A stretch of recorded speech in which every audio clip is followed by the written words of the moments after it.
Welcome back to the Artie Lange Show. My first guest has been here before. One of my favorite guys. He looks amazing. Oh. I mean, really in great shape. In the old days when he was this thin, I would have thought, maybe something else was going on. But why not? I'm happy for him because he's real hell. Tom Arnold is here. Thank you. I did. Thank you very much. I'm down 100 pounds from my fattest a year ago. Wow. And because I got a year ago. Well, 10 months, honestly. I got close to 300, and I was like, do I go 4? And that was the heaviest of your life? Pretty close. I think it was 325 once. Wow. And then, but the first time I lost a ton of weight was before I got sober. And that was the easiest because I did the Oprah diet, the Optifast. Because remember, she lost all that weight and her fucking head got all weird and everything. You can't curse. Oh, sorry. That's I apologize. Right. Her head got all weird. And I did it right along with her, which is fasting, drinking shakes. And then, except I was doing a lot of cocaine. And you really, the pounds, I mean, I was like, wow. They drop off. They really do. They really do. But then you get into this sort of weird coma type situation where you look skeletal. With the coke. But your head is so messed up, too. Yeah, not healthy. You're like weird. You see a lot of craning. I knew I hadn't gone to take a dump for 3 weeks at one point, and I was like, oh, I got to do something about that. But I couldn't. But it was stuffed up in there, so I took a knitting needle out of the drawer. I was so messed up. This is so stupid because you could really hurt yourself. Don't do this. It sounds stupid. And I just started jamming, and there was blood everywhere. And it was so funny because there was this 18-year-old girl who wanted me to write for her, this rich girl who'd come out to L.A. I wanted you to write for her? And she was in the next room. She's in the room with me, and all of a sudden I get this cramps. I'm like, oh, I got to go to the bathroom now. And I go, excuse me. I'm going to run in here. And this is why I lived in Van Nuys in an apartment. Yeah. I'll be right back. And I'm behind this thin wall, and it's like coming. And it won't come out because it's so rock solid and round. Right. So I grabbed that knitting needle and started jamming it up there and breaking it up. So I come out of there. I got blood all over my arm. I'm bloody. I have to take a shower. And I come out of there, and she's like, yeah, you look, everything fine? I go, yeah, it's great. And then we made out. And I mean, that was like she made out with you, Evan. Yeah.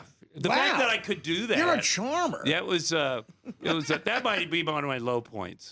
The making out was fine, though. But I was like, I got to rally. Was this around when you were shooting that scene in Austin Powers when you were in the toilet next to him? No. Show that turd who's boss? Yeah, no, that was I mean, so you do, with drugs, man, what you're describing is, because I've been there too. You can't believe how low you go in life to where stuff like that happens. Oh yeah, it's and you disgusting. Still go back for more. Yeah, it's really drugs. There is no astonishing. bottom to a lot. I mean, I obviously hit my bottom, but it's pretty low. My bottom. Mine was as low as you can get. Yeah. Before death. I read your book. Your most recent book. I thought it was really good. I tweeted about it, but you didn't tweet me back. I don't know how to do that. Yeah, right.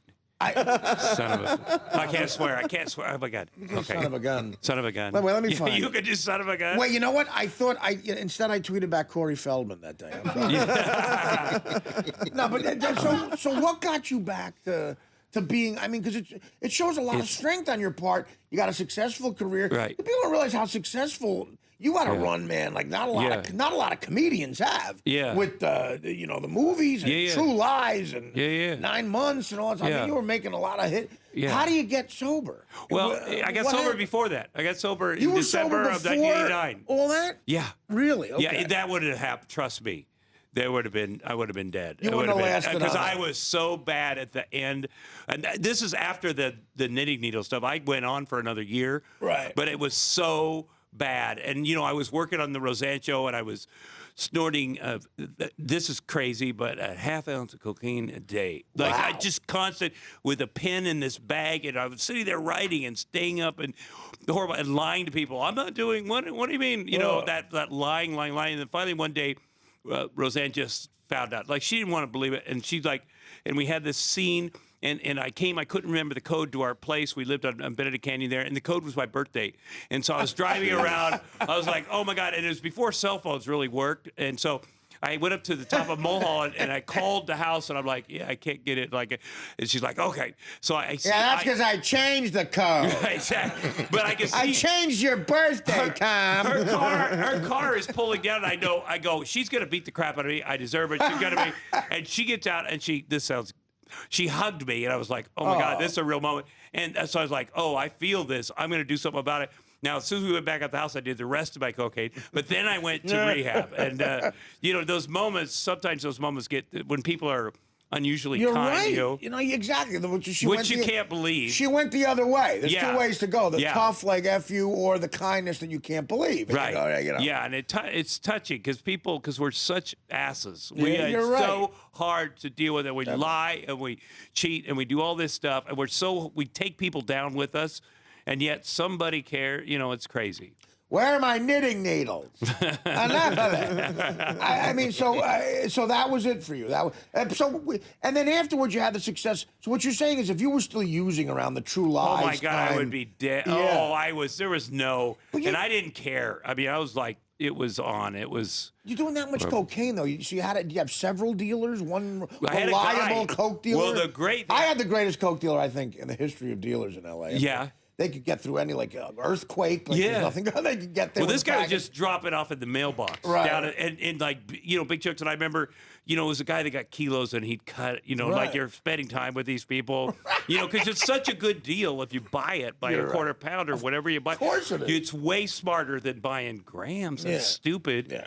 It's an investment. And, And I love that conversation with the dealer where they're at, like your accountant. Listen, man, it's way less expensive. Yeah. I'm your friend here. Yeah. Yeah. Well, that's the lie was I always said, boy, if I could ever afford to do as much cocaine as I want to do, I'll quit wanting to do it. And that's a lie because there's no end to it. We're disgusting. Well, what else? good for you. No, listen, you're one of those people that has the balls to be honest about it, which I think helps people, and I applaud you for that. Secondly, it's how great is it that you're still here? You're healthy. Yeah, I mean, I had just had a child. I have a 10-month. He's almost 10 months. I mean, that's the big miracle for me that finally happened, and that's why I lost the weight because I was like, I can't mess. Before I would be like, I'm going to eat what I want to eat. That's the last thing I got. No woman, no whatever. But then the kid, you're like, I'm 54. How long does he have with his dad? Good, yeah. And so I'm going to try to, I'm going to do this. I care what he eats, so I'm going to pay attention. Now, as far as raising a child is concerned, do you think you could learn from what mistakes you made?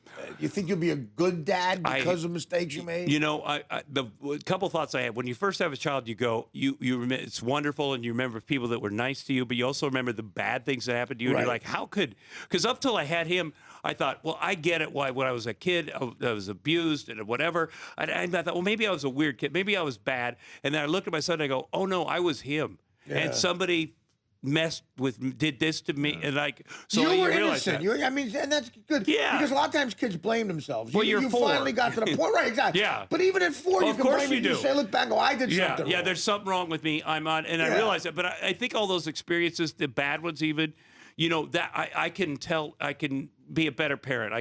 I went through that. I could maybe protect him a little bit. I could say, your dad's a drug addict. Your dad's an alcoholic. He's got these issues. He didn't take good care of his body. Right. So watch out. And I'm not going to drop him off at the pervert's house on the corner like my mom did. Well, I would say, you weren't abused by a family member. It was No, a my friend. babysitter. Oh, wow. Yeah. Yeah, but he got everybody in the. When I went back and found him and confronted him as an adult, I found out he'd covered a pretty good. I remember swab. seeing you on a talk show talking about that. Have you talked to him since? You just No, I haven't. I tracked him down. I was scared I was going to see him like at Walmart back in Iowa. Right. That I was like, I don't want this guy having that power over me and going, you know what? See that guy Tom Arnold? You know what I did to him? Yeah. So I found him. He was a big church leader. He owned this big company in Iowa. Of course he was. And I showed up at where he worked, and he knew the second he saw what it me. was about. I did it right there, and I Good for planned you, it. man. Good. But I tell you, I was also for a second I was like scared because I went, oh my God, I could feel like that 5-year-old kid for a second. I could smell the room that I was in, and for a second he scared me because it kind of came at me, and then I was like, wait a minute, I'm 6'2", I'm gonna. And I did. Right. I grabbed him and I said, but I didn't go crazy on him, and I planned it so I didn't get arrested. And, Yeah, good for you. Man. Wow. Well, that's the way to do it. It makes you. But again, I think it's going to help you be a better dad. I hope so. I think yeah, so, because that's definitely. really all that's important. Yeah, I mean, You it know, is, right. yeah. Being a good father. What's more important than? Do you have kids? Listen, in court right now, there's a chubby, half Filipino, half white kid from Vegas that is making some noise. No, I don't. But I'm engaged, and maybe in a few years. And again, like you say, I'm 46. I don't want to go to my kid's Little League game in a wheelchair. Right. You know, you got to start. Well, then thinking about you got to start eating a little healthier because there's not that many super fat guys out there. You're right. Like that are 50 and 60, and you're such a good dude. No, thanks, man. Well, You'll be a great dad. You're fun, and I hope so. You I will. hope so. Well, we'll see what happens. We got to take a break and more talk about the Seattle Seahawks secondary like this, like you wanted. Back with Tom Arnold after this. The Artie Lange Show, weeknights on Audience, only on DirecTV.